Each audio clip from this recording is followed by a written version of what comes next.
मगरबी बंगाल में बीजेपी ने असेंबली चुनाव के पेश नज़र अब अवामी राब्ते की मुहिम भी शुरू कर दी है। बीजेपी लीडर कैलाश विजयवर्गीय ने ममता हुकूमत पर अक़लियतों के खुशामद करने का इल्ज़ाम लगाया। इन्होंने बताया कि मोदी हुकूमत अपना वादा पूरा करते हुए जनवरी से CAA के तहत रिफ्यूजीज को शहरियत देने का अमल शुरू करेगी।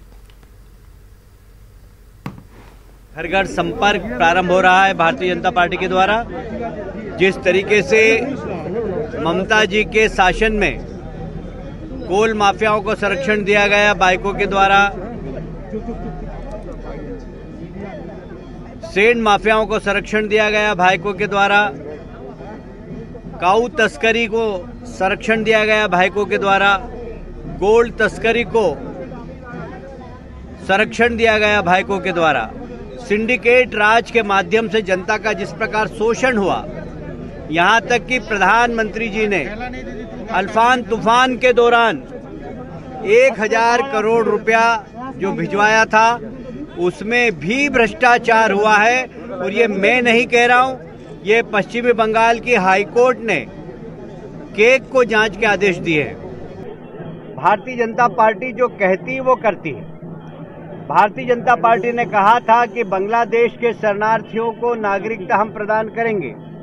CAA बिल प्रधानमंत्री जी और गृह मंत्री अमित शाह जी ने पार्लियामेंट से पारित कराया। CAA बिल के खिलाफ ममता जी सहित जितने भी राजनीतिक दल के लोग हैं वो सुप्रीम कोर्ट में गए हुए हैं। सुप्रीम कोर्ट में सुनवाई होने के बाद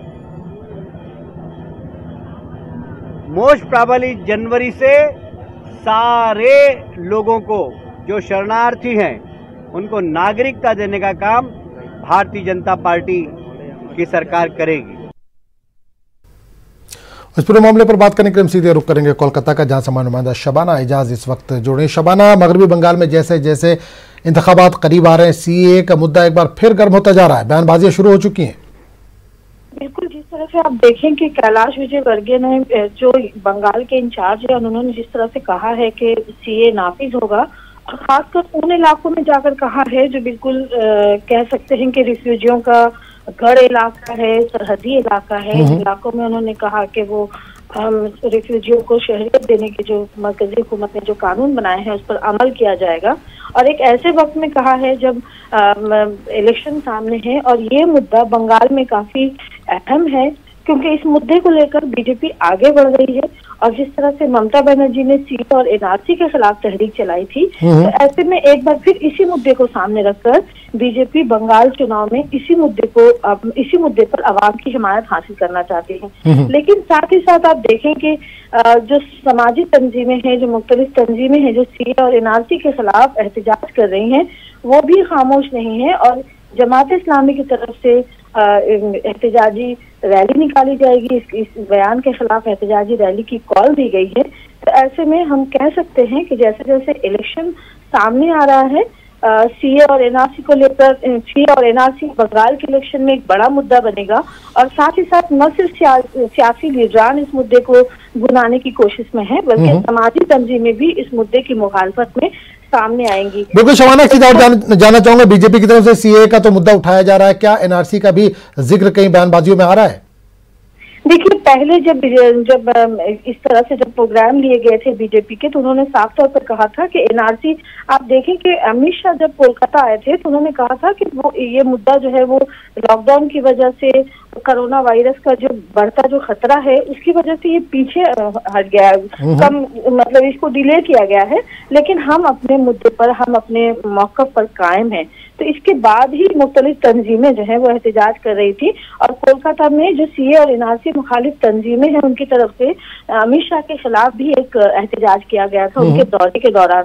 तो ऐसे में CAA और NRC का मुद्दा एक बार फिर बंगाल इलेक्शन को सामने रखकर जो है वो गूंजेगा। और जब मुख्तलिफ तंजीमें अगर इस मामले को लेकर एहतजाज कर रही हैं तो बीजेपी की भी बयानबाजी तेज होगी। अब देखना यह है कि इलेक्शन के पेश नजर ये जो CAA और NRC का मुद्दा है, इसमें सियासी लीडरान कितने दूर तक आगे जाती है और उन्हें अवाम का साथ कितना मिलता है। बिल्कुल शबाना, एक चीज और देखा जा रहा है, जैसे जैसे इंतखाबात करीब आ रहे हैं, बीजेपी की तरफ से इल्जामात का भी सिलसिला जारी है। ममता पर भी उन्होंने अक़लियतों के खुशामद का इल्जाम लगाया है। बिल्कुल, और उन इलाकों में बैठकर लगाया है जो सरहदी इलाका है, जिस पे बार बार बीजेपी की तरफ से कहा जाता है कि ये बांग्लादेशी जो रिफ्यूजी हैं उनका जो है ये गढ़ इलाका है।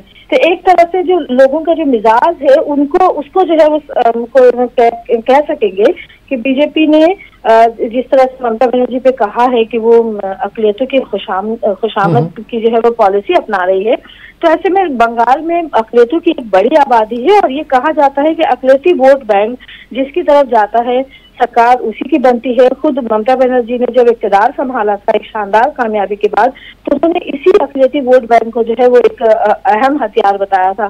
तो आज एक तरफ अगर ममता बनर्जी ये कह रही है कि अकलियती वोटर जो है वो उनके साथ है, तो कहीं ना कहीं जो अक्सरियती वोट का जो शिकंजा है वो बीजेपी उस पर कब्जा जमाना चाहती है। और एक तरफ अकलियती वोट अगर ममता बनर्जी के साथ जाती है तो अक्सरियती तबके को किस तरह से अपनी तरफ मुतवज्जा किया जाए, ये कोशिश जो है वो बीजेपी की है। लेकिन जो अकलियती तंजीमें हैं और खुद तृणमूल कांग्रेस जो है उसकी तरफ से इस मामले पर कोई बयान सामने नहीं आया है, क्योंकि जिस तरह से बयानबाजी की गई कि अकलियती नवाज हुकूमत है उसका असर जो है वो देखने को नहीं मिला, क्योंकि जो तरक्की होनी चाहिए थी वो तरक्की नहीं हुई है।